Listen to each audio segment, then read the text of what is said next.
수요 예배 오신 여러분 주님의 이름으로 환영하고 축복합니다. 우리 오신 분들 서로를 바라보며 함께 이렇게 인사하겠습니다. 은혜로 살아갑니다. 우리 한 번 더 인사할까요? 은혜의 힘입니다. 여러분 3일 동안도 하나님의 은혜로 우리가 살아온 줄 믿습니다.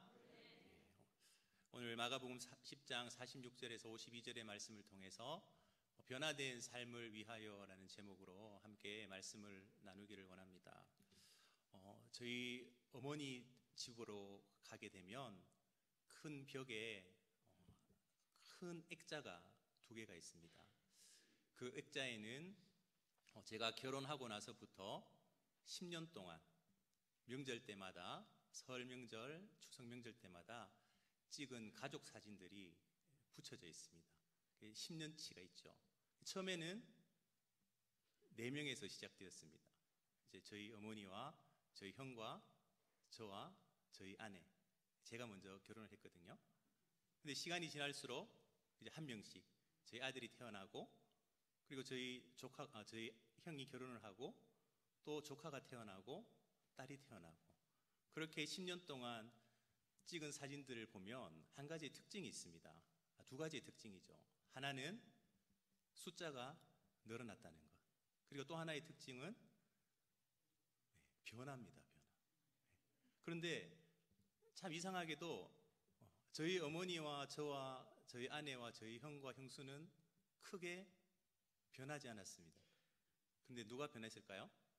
그렇죠. 아이들이 변화됐습니다.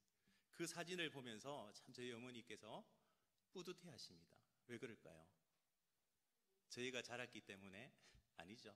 저희보다 저희 자녀들이 자라나는, 성장하는 모습들을 보면서 참 행복해 하시고 뿌듯해 하십니다.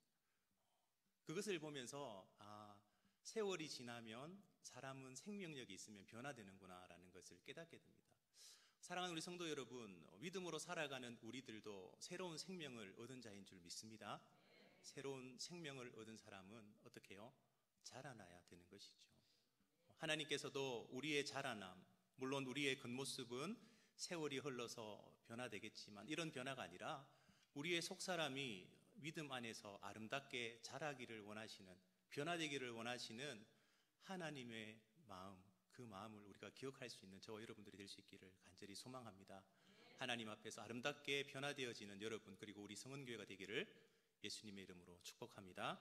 그런 의미에서 변화된 삶을 위하여라는 말씀을 통해서 우리의 속사람이 다시 한번 변화되어지는 귀한 기회의 시간이 되었으면 좋겠습니다.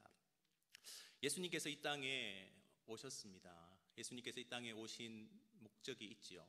물론 많은 사람들의 병듦을 고치시고, 또 외로운 사람들의 친구가 되어주시고, 또 그들과 함께 하기를 원하시는 여러 가지 많은 일들이 있겠지만, 예수님이 이 땅에 오신 궁극적인 목적, 그것은 바로 십자가를 지시기 위함이었습니다. 그래서 예수님께서는 공생애를 지나실 때마다 예수님이 십자가에 달리실 사건들에 대하여 많은 예표들로 제자들에게 알려주셨습니다. 하지만 십자가에 달려 돌아가실 것에 대해서는 계속해서 구체적으로 알려주지 않으셨습니다. 그러나 공생애를 마치실 무렵 우리를 구원하시기 위하여 자신이 반드시 십자가를 져야 한다라는 사실을 이제는 공개적으로 말씀하기 시작하십니다. 이때 예수님께서는 자신이 십자가를 지실 것을 말씀하시면서 십자가의 진리가 요구하는 삶이 있다는 것을 함께 말씀하셨습니다. 이러한 십자가의 진리가 요구하는 삶은 크게 3가지로 요약될 수 있습니다. 먼저는 자기를 부인하는 삶입니다. 즉 자신의 욕망과 욕심을 버리는 것입니다. 다음으로 나만을 위해 사는 삶이 아니라 나의 도움이 필요로 한 사람을 적극적으로 섬기는 삶입니다. 그리고 마지막으로 섬기는 삶을 위해, 그리고 나에게 맡겨진 사역을 감당하기 위해 희생하고 손해볼 것을 감수하는 삶, 이것이 십자가의 진리가 요구하는 삶의 모습이라는 사실입니다. 이것이 십자가의 진리가 요구하는 또한 실제적인 삶의 모습이기도 한 것입니다. 오늘 제가 말씀드렸던 이 내용은 우리가 읽은 말씀 앞부분에 나타나고 있는 내용입니다. 이렇듯 예수님께서는 십자가의 진리를 가르치시면서 예루살렘으로 계속해서 올라가셨습니다. 왜냐하면 예수님이 십자가에 달려 돌아가셔야 되기 때문입니다. 그런 그 노중에 여리고라는 도시에 예수님은 도착합니다. 오늘 우리가 읽은 46절의 말씀에 보면 이렇게 기록하고 있습니다. 그들이 여리고에 이르렀더니 예수께서 제자들과 허다한 무리와 함께 여리고에서 나가실 때에 디메오의 아들인 맹인 거지 바디메오가 길가에 앉았다가라고 말씀합니다. 그들이 여리고에 이르렀더니라고 말씀합니다. 여리고는 지금도 마찬가지이지만 당시에는 무역의 중심지였습니다. 경제적으로는 부요를 누리고 있던 풍요로운 도시입니다. 그리고 또한 장미의 도시라고 불릴 만큼 아름답고 화려한 도시가 여리고였습니다. 그리고 이 여리고는 예루살렘에서 북쪽으로 약 30km 정도 떨어져 있는 도시입니다.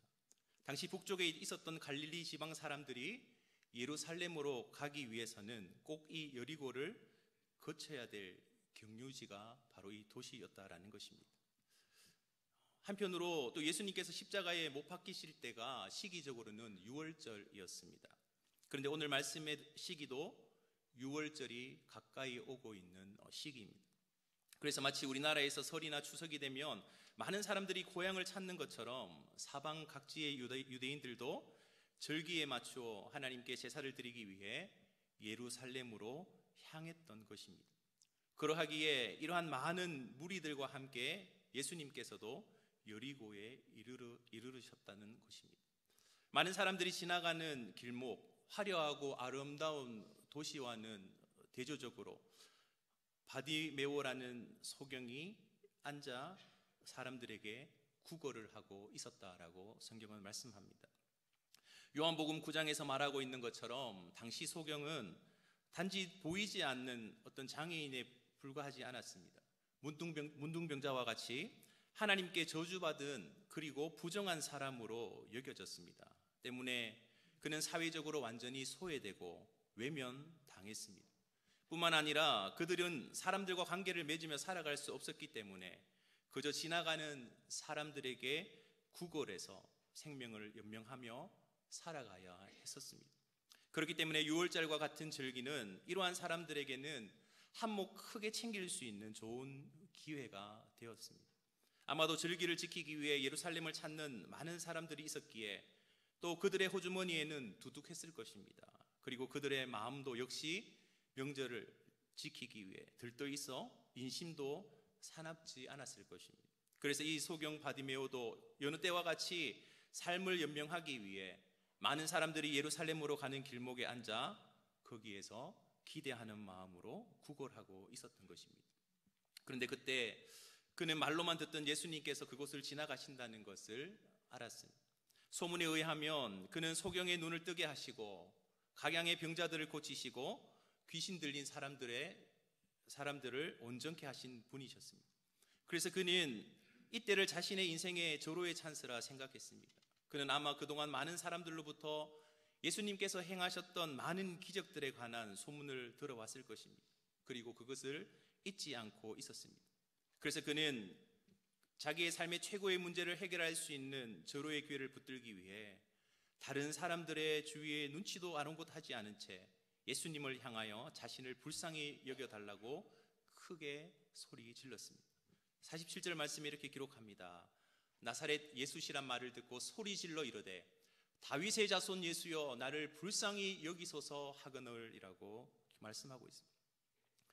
그러자 이 광경을 본 많은 사람들이 그 바디메오의 행동을 탐탁지 않게 여겼습니다. 왜냐하면 보잘것없고 하찮은 사람, 아니 부정하고 저주받은 사람이, 그곳에 올 수 없는 사람이 예수님을 귀찮게 하는 것으로 생각했던 것입니다. 그래서 그 사람에게 잠잠하라고 많은 사람들이 책망하며 꾸짖었다라고 말씀합니다. 48절에 이렇게 기록하죠.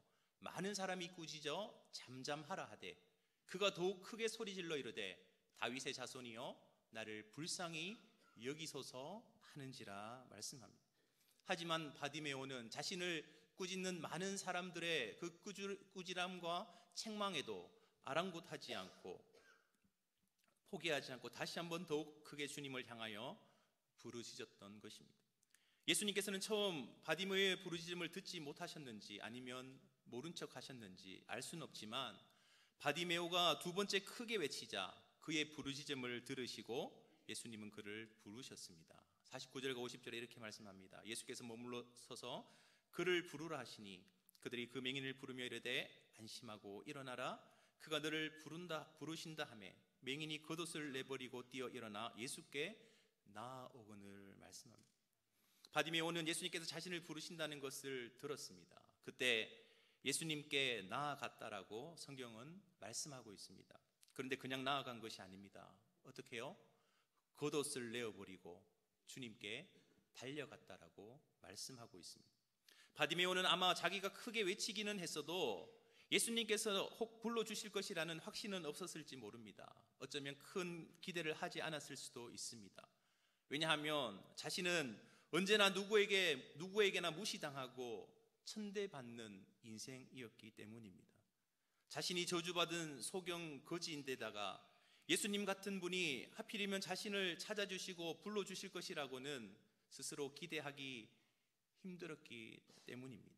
그런데 예수님께서 정말 자신을 불러주신 것을 알았을 때 그는 너무나 감격스럽고 흥분되어 겉옷을 다 팽개치고 예수님께 달려간 것입니다.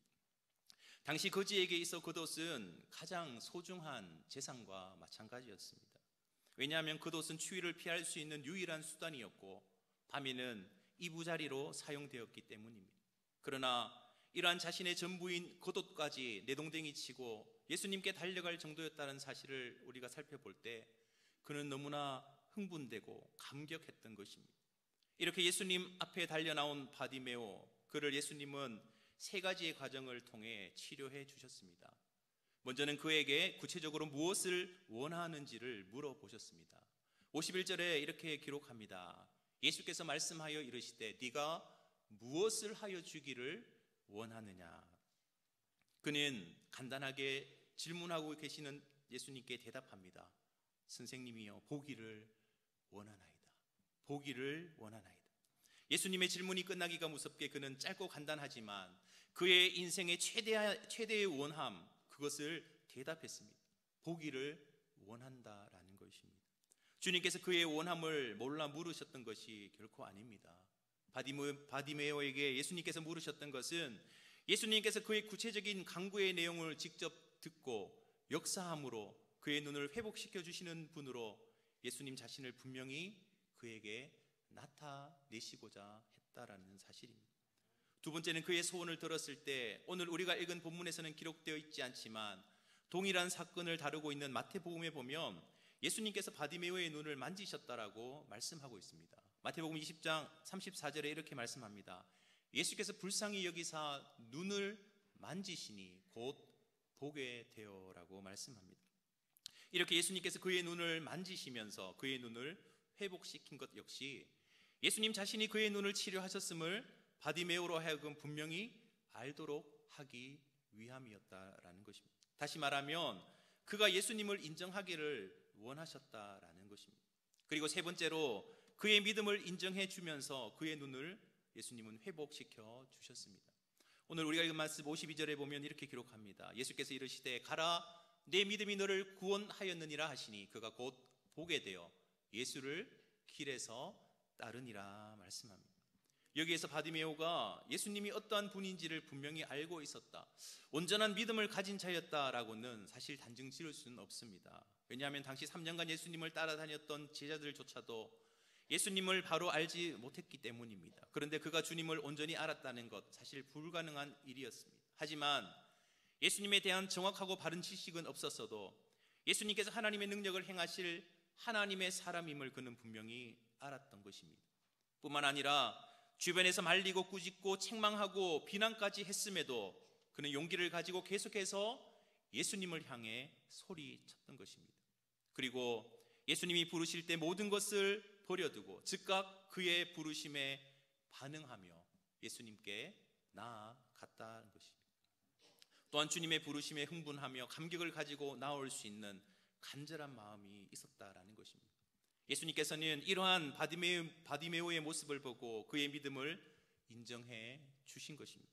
따라서 예수님께서는 그의 눈을 회복시켜 주셨고 그는 예수님을 따랐다라고 성경은 기록하고 있습니다. 사랑하는 성도 여러분, 그렇다면 오늘 이 사건이 우리에게 주는 의미는 무엇이겠습니까? 예수님은 이 사건을 통해 제자들에게 또 오늘 믿음으로 살아가고 있는 저와 여러분들에게 어떤 것을 가르치시고자 하는 것일까요? 이 사건은 마가복음에 나오는 치유 이적 가운데 마지막 사건으로 기록된 것입니다. 오늘 말씀에 나타나는 사건을 예수님께서 소경의 눈을 뜨게 하신 단순한 기적으로만 이해해서는 안 되는 것입니다. 소경의 시력이 회복된 사건을 여기에 기록한 이유, 그것은 크게 두 가지의 이유가 있습니다. 먼저는 이 사건은 영적으로 소경되었던 제자들에게 도전이 되는 사건이었습니다.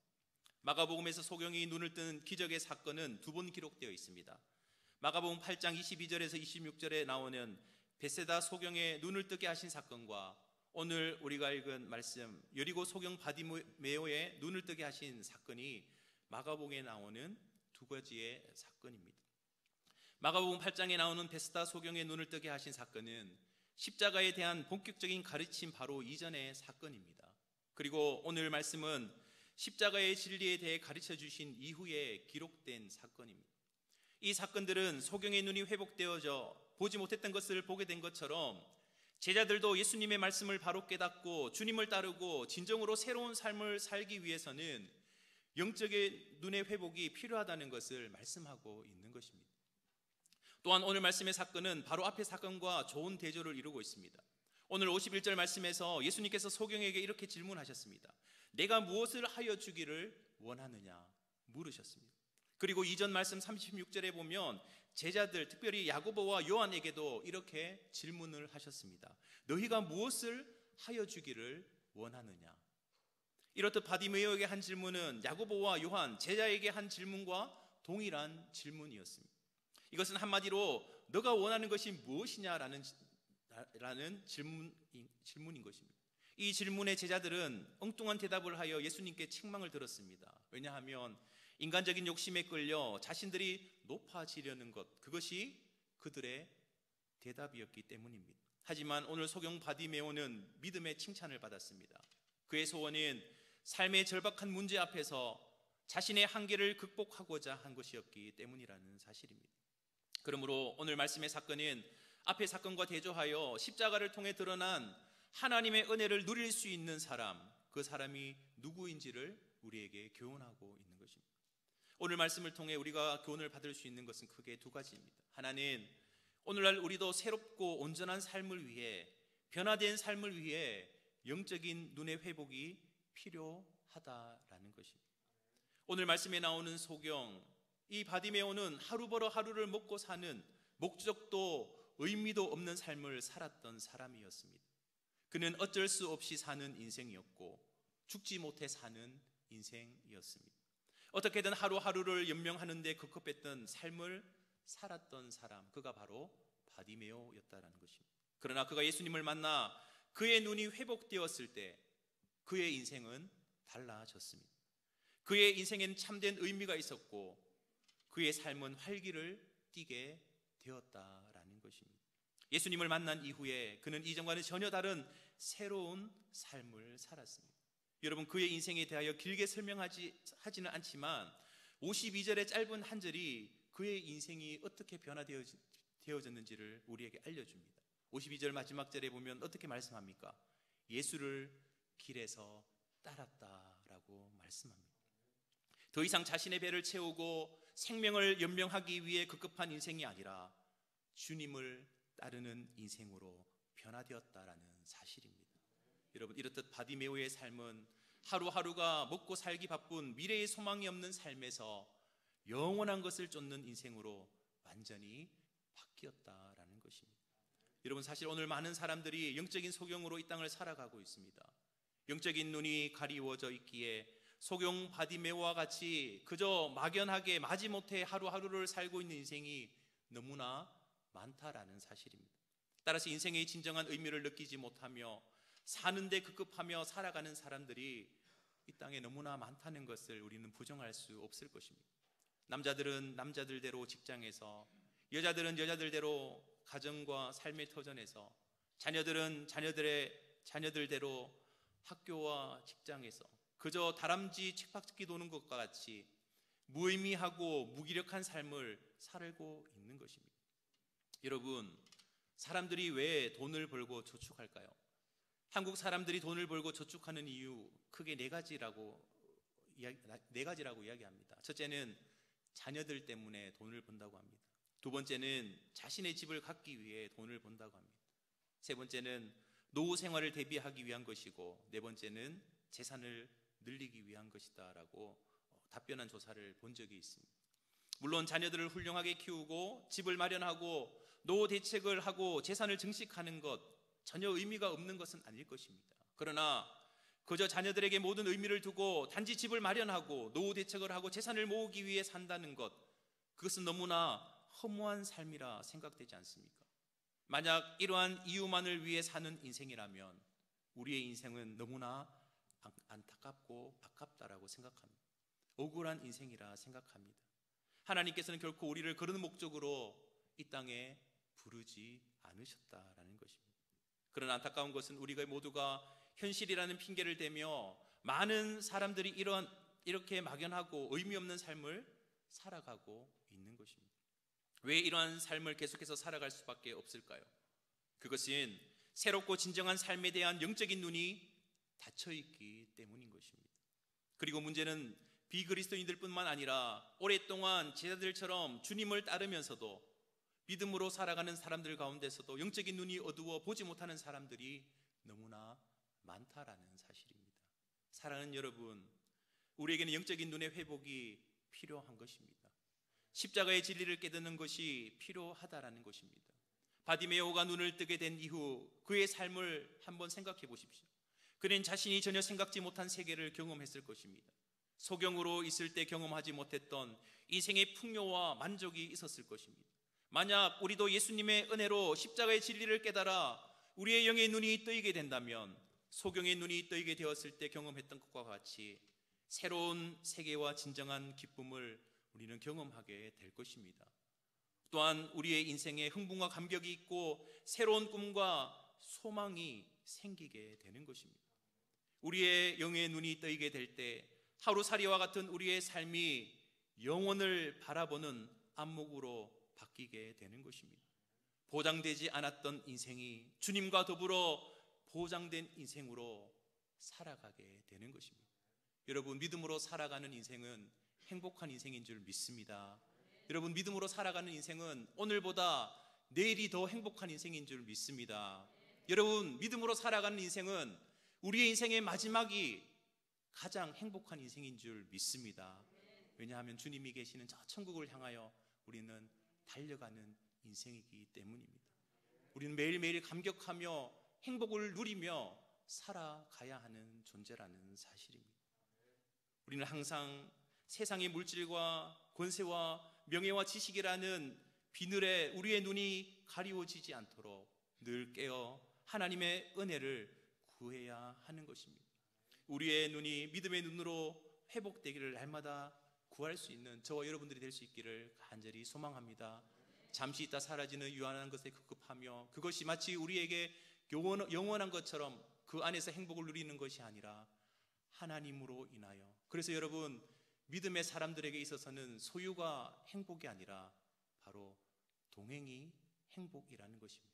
우리 인생의 복의 근원 되시는 하나님과 동행하는 것, 그것이 믿음으로 살아가는 자들에게 가장 큰 행복이 되는 줄 믿습니다. 여러분, 우리는 믿음의 눈이 뜨일 때 그 사실을 보게 되는 것입니다. 또한 두 번째로 십자가를 통해 드러난 하나님의 은혜, 그것을 누리기 위해 어떤 사람이 십자가의 은혜를 경험할 수 있고 어떤 사람이 영적인 눈의 회복을 경험할 수 있느냐라는 것입니다. 이에 대한 답변을 한마디로 하자면 믿음으로 예수님께 나아가는 사람이라 말할 수 있는 것입니다. 오늘 말씀에서 예수님께서는 내 믿음이 너를 구원하였다, 내 믿음이 너를 구원하였다라고 말씀하십니다. 여러분, 복음서를 읽다 보면 예수님의 능력을 경험하고 새로운 삶을 경험하는 것과 믿음이 아주 밀접하게 연결되어 있음을 우리는 발견하게 됩니다. 마가복음 2장을 보면 중풍병자를 고치실 때도 그들의 믿음을 보고 예수님은 그들을 고치셨다라고 말씀합니다. 반대로 예수님께서 고향에서 능력을 행하지 않으신 이유, 그것은 그들의 믿음의 부족 때문이다라고 말씀하셨습니다. 그리고 마가복음 9장에서 제자들이 간질병 환자를 고치지 못할 때도 그들의 믿음의 부족 때문이었음을 책망하셨습니다. 주님의 은혜를 경험하고 새로운 삶을 살아가기 위해서는 믿음으로 예수님께 나아가는 것이 반드시 필요하다는 사실을 기억할 수 있는 저와 여러분들이 될 수 있기를 간절히 소망합니다. 여러분, 그러면 오늘 말씀의 소경 바디메오, 그는 어떤 믿음으로 예수님께 나아갔을까요? 바디메오는 인생의 한계 앞에서 예수님께 불쌍히 여겨달라고 간절히 부르짖음으로 예수님께 나아갔습니다. 오늘 말씀에서 소경은 비록 확실한 믿음의 소유자는 아니었을지라도, 믿음이 부족하다 할지라도 예수님께서 자신의 한계를 극복해 하실 것이라 믿고 예수님을 향해 부르짖었습니다. 예수님의 은혜가 임하는 사람들이 바로 이러한 사람들이라는 사실입니다. 바디메오와 같이 인생의 한계를 느끼며 예수님께 나와 부르짖는 사람들인 것입니다. 우리 모두가 예수님을 온전히 알지는 못합니다. 다 알지 못할 수 있습니다. 그러나 인생의 한계를 경험할 때 오늘 바디메오처럼 주님 불쌍히 여겨 주십시오, 주님 은혜로 이 한계 상황을 이겨나가기를 원합니다, 그리고 이 한계 상황을 통하여 주님을 만나고 싶습니다 라고 주님께 부르짖으면, 그때 주님께서 우리의 한계를 극복해 하실 뿐 아니라 우리의 영적인 눈을 뜨게 하시고 우리의 인생의 새로운 삶, 변화된 삶을 허락하시는 줄 믿습니다. 여러분, 그러나 우리의 문제는 인생의 한계를 경험하면서도 주님께 부르짖지 않는다라는 것입니다. 오늘 말씀에서 소경 주위에 수많은 사람들이 있었습니다. 그 사람들은 인생의 문제가 과연 없었을까요? 모두가 나름의 인생의 문제를 가지고 있었을 것입니다. 그러나 그들은 믿음을 가지고 주님을 향하여 부르짖지 않았습니다. 그렇기에 그들의 어두워진 눈, 가리워진 눈을 회복할 수 없었다라는 사실입니다. 바디메오는 또한 장애를 극복하면서 주님께 나아갔습니다. 쉽게 포기하지 않았다는 것입니다. 그가 처한 환경은 예수님께 부르짖을 환경이 아니었습니다. 그러한 상황도 그럴 상황이 아니었다는 것입니다. 그는 단 몇 푼이라도 얻기 위해 국어를 위해 부르짖어야 할 상황이었습니다. 하루 벌어 연명하는 그에게 있어 순간순간이 너무나도 소중했던 시간입니다. 그러나 그는 환경의 장애에도 불구하고 그것을 극복하고 끝까지 주님을 향하여 외쳤다라는 사실을 우리는 기억해야 할 것입니다. 우리가 한계를 느끼고 주님께 나아갈 때 반드시 따라오는 것이 있습니다. 그것은 주님께 나아가는 데 방해되는 여러 가지 장애와 핑계거리입니다. 그때 우리에게 필요한 것이 있다면 그것은 그러한 장애와 핑계를 극복하는 것입니다. 환경에 굴복되어 포기하거나 다른 사람의 시선에 부담을 느끼면 결코 주님의 은혜를 우리는 누릴 수 없다는 것을 잊지 말아야 하는 것입니다. 사랑하는 성은교회 성도 여러분, 오늘 말씀에서 소경 바디메오는 인생의 한계 상황에서 환경을 극복하고 믿음으로 주님께 간절히 부르짖음으로 삶의 새로운 장을 경험하게 되었습니다. 눈을 뜨게 되었다는 것입니다. 변화된 삶을 경험하게 되었다라는 사실입니다. 바디메오가 겪은 한계 상황, 그것은 각자에게 다른 모습이라 할지라도 누구에게나 맞닥뜨려지는 것입니다. 그때 저와 여러분들은 우리의 경험과 세상적인 방법으로 그것을 극복하고 해결하기 위해 아둥바둥하는 인생이 되지 않기를 간절히 소망합니다. 세상 사람들에게는 그 한계 상황이 절망의 시간이고 포기의 시간일지 모릅니다. 그러나 믿음으로 살아가는 그리스도인 된 우리들에게는 다시 오지 않을 찬스이며 더 큰 비상을 위한 기회의 시간임을 기억하시기 바랍니다. 여러분, 한계 상황, 그 시간이 주님이 일하시는 확실한 시간이기 때문인 줄 믿습니다. 주님의 놀라운 은혜를 경험하고 그것을 인정할 수밖에 없는 최고의 기회이기 때문인 줄 믿습니다. 그러므로 저와 여러분은 이 한계를 경험할 때마다 그 문제를 가지고 철저히 낮은 자세로 주님께로 나아가 계속해서 주님께 부르짖어야 할 것입니다. 사랑하는 여러분, 우리가 어떠한 환경에 장애가 주어진다 할지라도 끝까지 포기하지 않고 주님을 향하여 부르짖을 수 있는 저와 여러분들이 될 수 있기를 간절히 소망합니다. 우리가 주님을 향하여 믿음으로 간절히 부르짖을 때 주님께서는 우리의 부르짖음에 응답하시고 역사하실 줄 믿습니다. 뿐만 아니라 우리들에게 믿음의 눈을 밝히시며 새로운 삶과 변화된 삶의 세계를 경험케 하실 줄 믿습니다. 그 놀라운 은혜가 우리 가운데 주어졌다는 사실을 믿으시는 저와 여러분 될 수 있기를 소망합니다. 그 놀라운 역사를 경험하는 여러분과 우리 성은교회가 될 수 있기를 간절히 소망합니다. 오늘 바디메오의 눈을 떠 새로운 삶의 모습으로 그를 변화시켰던 것처럼 오늘 예배함으로 나오는 저와 여러분 가운데 주님께서 함께 하심으로 우리의 믿음의 눈을 열어 지금까지 우리가 믿음으로 살아가면서도 누리지 못했던 주님이 주시는 기쁨과 은혜의 감격을 다시 한번 회복하는 이 밤이 될 수 있기를 예수님의 이름으로 축원드립니다.